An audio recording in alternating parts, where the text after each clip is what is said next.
The RFEF gives the green light for the Villarreal versus FC Barcelona match in Miami, and now UEFA has to make the next decision for this to be completely solidified and for the match to move forward and to take place in the US. And I know it's crazy, right? La Liga's first ever game in the USA. I really do think that Barcelona have a chance to make history here, because if this ends up being successful, many other clubs are going to want to follow. So let me explain what has been going on in the past week. The RFEF have approved the plans for the match between Barcelona and Villarreal, which is a league match that will be played in Miami this December 2025. The decision now moves to UEFA before the final steps with CONCACAF and the US Soccer Federation. FIFA will be informed but does not need to grant direct approval. So keep in mind that the game is currently being scheduled for December 21st at the Estadio de la Cerámica, but could instead, like we have referenced, be staged at the Hard Rock Stadium in Florida, which means that the date is just going to shift to December 20th instead of December 21st, and that is due to Miami Dolphins having a game on the 21st. So once again, if this is confirmed, my friends, this would be the first time a European top flight league fixture will be played in the US, and this will have a ripple effect if once again this will be successful. If it is, we could see Arsenal, Real Madrid, Bayern, City, Inter Milan all do this within the coming years. And so to Barcelona and Villarreal, it is perfect because both of them are going to be competing in the Champions League this season, but there is no Champions League matches that season, nor any real competitive game around those days, but maybe some Copa del Rey games between December 16th through the 18th. The RFEF made a statement and they have claimed, after reviewing Villarreal and Barcelona's request, the board of directors approved sending it to UEFA to begin the process. If cleared, the game would be held at Hard Rock Stadium under FIFA regulations. And so why is La Liga pushing for this? Why do they want this to happen? Why can't they just have a normal match in Spain? And the thing is Javier Tebas, who is the president of La Liga, he has always aimed to play games abroad to grow the league's reach. Like, they want to showcase why La Liga is a very great league to watch, and the only way that you can do that is by showcasing one of your services or products in front of the eyes of the people. So Tebas is saying, let's have one of our great games in the USA, because Tebas really does want to compete with the Premier League's global commercial power. Because when you look at what the US look at today in terms of football, the most popular league that the US likes to watch, it is the Premier League, and by a huge margin. Tebas wants those numbers. He wants those eyeballs. Tebas also attempted to do the exact same thing back in 2018, which was the Barcelona versus Girona match, and also attempted it yet again in 2019 between Atletico Madrid and Villarreal, but they were both blocked by the RFEF and FIFA at that time. But since then, the relationships have improved between Javier Tebas and other parties, making this proposal between Barcelona and Villarreal likely to succeed. And I believe the reason why maybe the RFEF and FIFA are so keen on making this happen now in the year of 2025 is because I think that the match is just much better. Having Barcelona and Villarreal compete against one another for a league match is something that the people want to see. Also keep in mind that there were a lot of people that saw the Club World Cup. However, even though there were many fans witnessing teams like Chelsea, Real Madrid, Juventus, the one team that could have resonated so well with the US would have been FC Barcelona. The US does love this club. There's a huge fan base there. Hence the reason why they now see this as a very viable proposal. The next question is going to be, why Miami? Well, first of all, maybe it's because of Messi, right? To the Messi effect. But to be serious, the Hard Rock Stadium has become a prime venue for major soccer events. Like, for example, look at how they hosted the Copa America final, the Club World Cup matches, and they're also set to host a lot of games for the 2026 World Cup. When you do want to host any football game in the US, Miami is a really good option, and the US market is lucrative, with fans always willing to pay a lot of money to see these rare competitive matches. So a lot of this makes a lot of sense. Joan Laporta also likes this idea. He called this a great honor for the club. So as of now, the next steps is going to be this. It is now on UEFA's hands. It is their decision. And so we'll see how all of this does unfold. And in my opinion, I think that yes, there is huge positives in this, right? There's huge commercial upside because of the US audience, sponsorship deals, broadcast revenue. In terms of branding, it's an A+.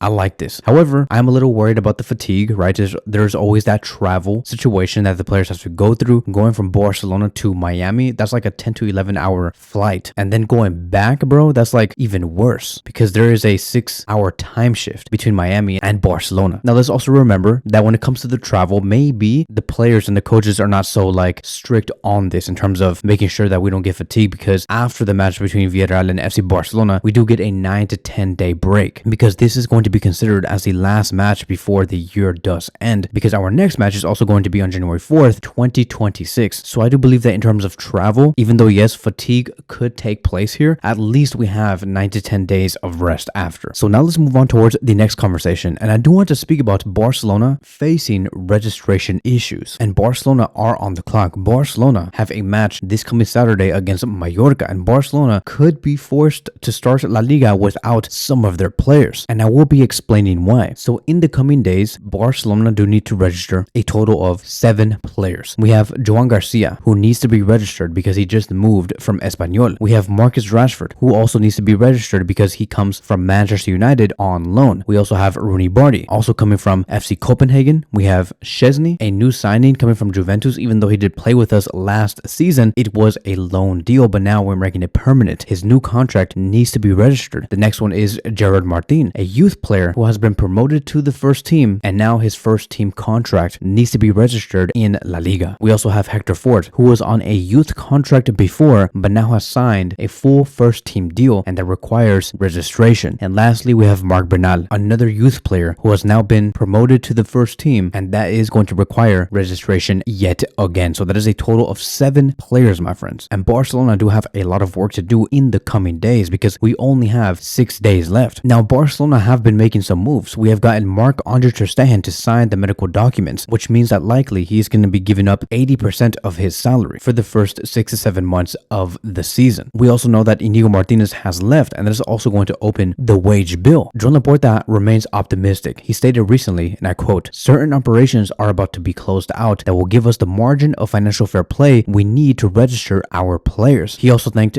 Íñigo Martínez, giving out a hint that because of his exit is going to really help, and he stated, "We would have liked for him to stay, but the type of decision that he has made is a family decision. With Íñigo Martínez turning 34 years old, it makes a lot of sense to take your opportunities now." We also do have FC Barcelona still trying to get the VIP box deals approved by the auditors, so Joan Laporta is going to be a very busy man in the next 72 to 84 hours. And just a side note, I want to quickly also talk about the defensive side of things, because I know that since Íñigo Martínez is no longer a Barcelona player and he has joined Al Nassr, Barcelona is not going to be signing any brand new center back. It's just not going to happen. We have to register our players first, and then we'll see what happens from there. But I think that once we do register our players, we will not be making any moves. Hansi Flick also claimed that even despite this big win, he has also warned that his defense does need to improve. He stated, "We need to improve defensive pressure." And he also confirmed talks with Deco on new signings, but he doubts that there's going to be any late arrivals before the window does close. So if you guys were hoping for Barcelona to maybe be linked to a center back in this coming week, it's just not going to happen. Our main priority is to register the players that we already have, and from there, we'll just see how things do play out. But for sure, Flick has his plans. He's ready to tackle this season, assuming that he's going to stay with the squad that he has today. Now, lastly, speaking about exits or arrivals, I want to quickly assess the situation of Ferran Torres, because yesterday, when the match was happening between Barcelona and Como, there was a massive report that came out stating that Al Nassr were targeting Barcelona forward Ferran Torres, and they really wanted the player. They were willing to give Barcelona a lot of money and to offer Ferran Torres triple to quadruple the salary that he is given today by Barca. However, just an hour later, Fabrizio Romano claimed that there is no active negotiations between Al Nassr and Barcelona for Ferran Torres. The sources do indicate that there has been zero interest from both sides, meaning that maybe Al Nassr did inquire about Ferran Torres, but Ferran Torres and Barcelona quickly shut that down, and they said, "We're not going to negotiate. There's no reason for us to talk because Ferran Torres wants to stay," and Ferran Torres said the exact same thing. And that is why we hear that Al Nassr are now focused on completing the signing of Kingsley Coman from Bayern Munich, a player that Hansi Flick also wanted earlier in the summer. Kingsley Coman is going to be a major signing for Al Nassr in the next 48 hours. And Ferran Torres himself has made it clear, and he has stated to the media, to the entourage, and to Barcelona that he wants to stay at Barcelona no matter what. Even if a club in Saudi Arabia want to offer him a lot of money, Ferran is willing to reject that money and be committed to the club and to win more trophies. And honestly, I can see that through his playing style and how he has been playing during the preseason and how he did close out the last season, because Ferran has been a key preseason performer for Barcelona. His versatility across the front line, playing on the right wing, in the striker striker position on the left wing. It's valuable, especially with Lewandowski going up in age. We need Ferran more than ever before, and Ferran does feel that. And so that is it. That is going to be wrapping up today's video. Thank you guys so much for watching, and I will see you guys in the next one.